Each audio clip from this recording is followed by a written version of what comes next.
Hi guys, आप सभी को मेरा प्यार पर नमस्कार। मैं कुमुद आपका अपने चैनल में स्वागत करती हूँ। आशा करती हूँ कि आप सभी अच्छे होंगे और मैं भी ठीक ठाक हूँ। और कल है हरतालिका तीज, तो इसकी तैयारी हम लोगों ने आज से ही कर रखी हुई है, क्योंकि यदि खाने पीने में थोड़ी सी गड़बड़ी होती है तो बहुत दिक्कत आती है। इसलिए आज हमारा व्रत के जैसा ही है और हर औरत चाहती है कि मेरा व्रत पूरा हो और मेरे को भूख भी लगे, प्यास भी ना लगे, भूख भी ना लगे, सॉरी, और व्रत भी पूरा बना रहे। तो ऐसा नहीं हो सकता, भूख प्यास तो लगती है, उसकी क्षमता अपने अंदर उत्पन्न करनी चाहिए, क्योंकि हर औरत या हर इंसान के अंदर एक ऐसा तत्व होता है जिसका इस्तेमाल अभी हम लोग नहीं करते हैं। हम लोग डर के मारे मरे जाते हैं और ऐसा नहीं होना चाहिए, डरना नहीं चाहिए, बिल्कुल कूद पड़े कि अब कुछ नहीं होगा, होगा तो देखा जाएगा। चलिए हम व्रत कर लेंगे। और कल का व्रत हमारे लिए बहुत खतरनाक था, क्योंकि कल तीजा थी और हमारे बाबूजी की 10वीं थी पिछले साल। तो हम लोगों के ऊपर क्या गुजरा होगा, कैसे व्रत किए होंगे। फिर भी खुश रहना चाहिए और हर सारा दिन रोने से कुछ नहीं होने वाला है, क्योंकि रोते रोते अंदर काला हो गया है। और मेरी माँ जो है तो बहुत समझदारी से काम करती हैं, वो उनके सामने रो तो दूसरी टाइप का समझा देती हैं, ऐसा करके। और चलिए अब पूजा पाठ तो करनी होगी, क्योंकि ये जो हरतालिका तीज का व्रत होता है ये औरत के साथ ही जाता है, इसका कोई उद्यापन नहीं होता और कोई इसको छोड़ना नहीं होता। और जहाँ तक है तो सारी औरतें करते करते ही चली जाती हैं। और हम लोग को भी यही आशीर्वाद सबसे मिले कि हमारा व्रत हमारे साथ ही जाए। और इसका सबसे बड़ा रीज़न क्या होता है कि डर, क्योंकि जो हम लोग व्रत करते हैं तो हम डर जाते हैं, खूब खाते हैं, खूब मस्त बिल्कुल, मतलब दूज को जो खाना होता है, दूज का जो आज है दूज, तो उसका खाना हम लोग बहुत मस्ती से खा लेते हैं सारा दिन की। कल व्रत है, खूब पानी पियो, खूब खाओ।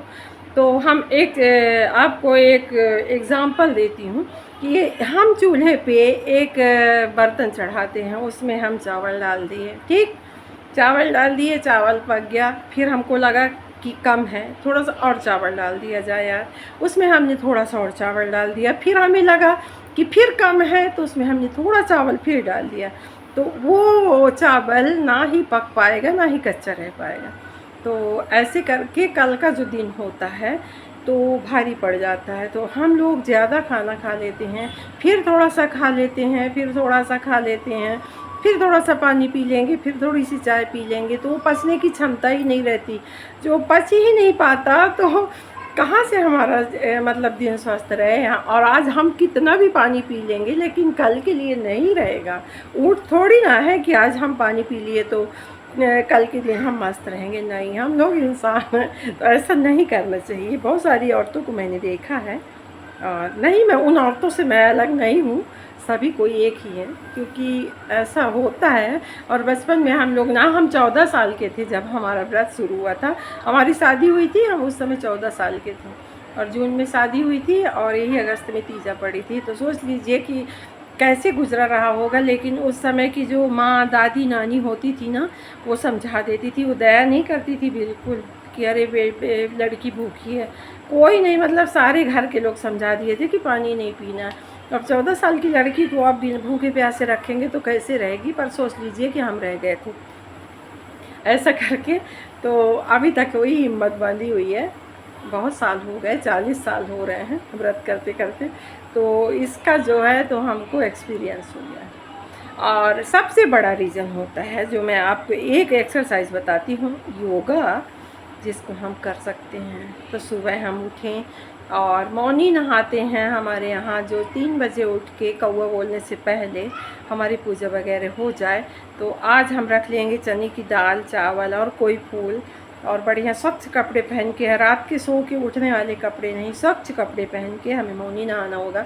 तो नदी तालाब तो अब है नहीं, है भी तो जाने का कोई साधन नहीं है। तो और बहुओं को लेके, बेटियों को लेके जाना अच्छा नहीं है, बहुत दूर है चूंदी नदी। तो मैं घर पे ही करूँगी, बड़ा सा टब में पानी भरूँगी और उसी टब में हम लोग मौनी नहाएंगे। फिर सर में रखेंगे दाल, चावल, फूल, और इसके बाद गौरी माता का स्मरण करके और उसमें डुबकी लगाएंगे। जैसे भी बनेगी वैसी डुबकी लगा लेंगे। और फिर इसके बाद हमारा दिन शुरू होगा। हाँ, तो अब ऐसे होगा हमारे दिन का शुरुआत। और इसके बाद फिर हम करेंगे पूजा। तो पूजा तो शिवलिंग की करेंगे ही करेंगे। इसके बाद फिर हमें शिवलिंग बनानी होगी रेत से, क्योंकि पार्वती माता ने रेत से ही शिवलिंग बनाई हुई थी। तो हम उस शिवलिंग की पूजा करेंगे। इसके बाद फिर हम शिवलिंग की पूजा करने के बाद अंदर आएंगे। और ऐसा होता था पहले कि नदी तालाबों में जाते थे तो वहाँ की रेत, जो दो सखियाँ होती थी, जो सहेलियाँ होती थी, वो हाथ में हाथ फंसा के रेत निकालती थी, क्योंकि पार्वती माता अपने सहेलियों के साथ पूजा करी थी। वो अपने सहेलियों को ही लेके गई थी, तो उनके साथ वो तपस्या भी करी थी, हरतालिका व्रत भी करी थी और पूजा भी करी थी। तो वही सहेलियों का हाथ पकड़ के हमारी मम्मी लोग निकालती थी, फिर हम लोग भी निकालते थे। अब ऐसा समय आ गया है कि मतलब बहुओं और बेटियों के हाथ से नहीं किया जाता, तो हम अपना अकेले ही निकाल के शिव पार्वती बना के उसकी पूजा करते हैं षोडशोपचार से। और फिर उनका विसर्जन भी करते हैं। तो उनकी शाम की भी पूजा करेंगे, इसके बाद कल सुबह भी करेंगे और इसके बाद फिर उनको विसर्जित कर देंगे। तो वो भी मैं कल आपको दिखाऊंगी। हाँ, और रही बात मैं जो योगा बताई थी आपको, तो आपने पूजा कर लिया, अब हो गया चाय का समय। तो अब हमें लगेगा कि हमें चाय मिलनी चाहिए, चाय मिलनी चाहिए, चाय पी लें तो कुछ अच्छा लगे ऐसा करके। तो हमें चाय की लत मिटाने के लिए ये जो हमारी जीभ है, तो उसको हमें मोड़ना है। और मोड़ना कैसे है मैं आपको बताती हूँ। और यदि आप करेंगी तो आपको तुरंत समझ में आएगा कि हाँ, सच में ऐसा होता है कि मतलब एक्सरसाइज से बहुत सारी चीज़ें ख़त्म हो जाती हैं। तो हमें जीभ को मोड़ना है। तो मैं दिखाती हूँ। ऐसे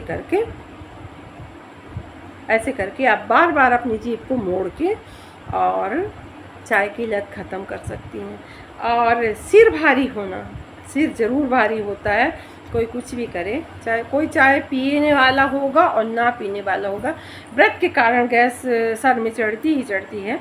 तो उसके लिए हमें एक और योगा करना है। तो जो जीभ है ये, तो जीभ को हमें अपने तालू पे चिपकाना है। तो आप लोग देखें, हाँ,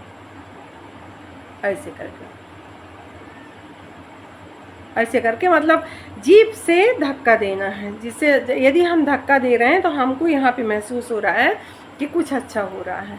सर को हम कितना भी ठोकेंगे वो नहीं ठीक होगा, और आप जीभ से अब तालू में धक्का देंगे तो बहुत जल्दी सही होगा। तो इसलिए इस योगा को आप लोग करें और फिर आगे चलते हैं। तो आगे का दिनचर्या जो होगा तो कल बताएंगे कि क्या क्या करना है, कैसे करना है, और हंसते रहना है। और भोले बाबा का गीत होता है, तो वो गीत ज़रूर गाएं। उस गीत से, गाने से मतलब मन प्रसन्न होता है, अंदर हर तरह की मतलब ना सर दर्द होगा, ना आपको कुछ भी लगेगा, ना कमज़ोरी लगेगी। आप तेज़ तेज़ आवाज़ में उस गीत को गाएं, क्योंकि ये कल के दिन ही गाने वाला गीत होता है भोले बाबा का। उसको हमारे यहाँ देसी बोली में उमाह कहते हैं। तो उस उमाह को आप सभी को गाना चाहिए, और करीब करीब सबसे ही बनता है वो उमाह, ऐसी बात नहीं है। फिर औरतों को रात काटनी होती है, तो बहुत सारे गीत गा के ही रात काटते हैं। और हम अपनी सहेली के यहाँ जाते हैं पूजा करने। मैं तो वहीं रह जाती हूँ, मैं और मेरी देवरानी लोग रह जाती हैं, बहू बेटियाँ अपने अपने घर आ जाती हैं और फिर नहा के जाती हैं सुहाग लेने। ऐसा करके हमारा दिनचर्या होगा। कल हम लोगों ने गुजिया भी नहीं बनाई थी, तो अभी हमें व्रत में गुजिया भी बनानी है, क्योंकि उससे भोग के लिए भी काम देगा। और एक दिन बना के पहले रख लो, तो बासी चीज़ नहीं चढ़ानी चाहिए भगवान को। तो यही सोच के मैंने गुजिया नहीं बनाई थी। अब आगे कल का देखेंगे कि कल हम कितना काम कर सकते हैं। तो कल का दिन जो है तो पूरा शिव पार्वती जी को समर्पित होगा, और आप लोग भी ऐसा ही करें और मैं भी ऐसा ही करूँगी। और मन में जितनी भी निराशा रखेंगे तो निराशा बढ़ती ही रहती है। इसलिए इंसान को आशावादी होना चाहिए। आशावादी होने से मतलब भगवान हाथ पकड़ते हैं, ये तो पक्का है। यदि हम भगवान को हाथ नहीं देंगे, आशा का मतलब कि आगे बढ़ना, आगे बढ़ने के लिए हमें हाथ बढ़ाना है, तो उस हाथ को भगवान ज़रूर पकड़ेंगे। तो आप लोग भी आशावादी होइए और यही सोचिए कि ये ना सोचिए कि अभी कै बजा है, मतलब कितना टाइम हो गया है। देसी भाषा में हम लोग कै बजे हैं अभी ऐसा कहते हैं, नहीं कहते कि कितने बजे हैं। तो मेरे से वही बातें निकल आती हैं, तो देसी भाषा को लेके हम बातें करते हैं। तो, तो ऐसा नहीं, मतलब ऐसा मत सोचिए कि कितने बजे हैं, इतना ऐसा सोचें कि अरे अभी तो बहुत जल्दी जल्दी दिन जा रहा है, अभी पूरा दिन निकला जा रहा है, ऐसे करके अभी हमारा काम ही ख़त्म नहीं हुआ और बहुत सारे काम बना के रखें। लेटने से तीजा भीमशैनी एकादशी कभी नहीं ख़त्म होती। लेटने से रात ही नहीं कटती, दिन ही नहीं कटता। काम से रात कटता है, दिन भी कटता है। और हम लोगों के पास इतना सारा काम हो जाता है कि हमको समय भी नहीं पूछता। पूजा का टाइम आ जाएगा, वहाँ से मेरी सहेली का बुलावा आ जाएगा कि जल्दी आ जाइए रिक्की की मम्मी, बस टाइम हो गया। पूजा का पंडित जी बैठ गए आके, और हमारा है कि काम ही नहीं ख़त्म होता, क्योंकि हम बहुत सारा काम बना के रख लेते हैं और हमारी बहुत बड़ी फैमिली है।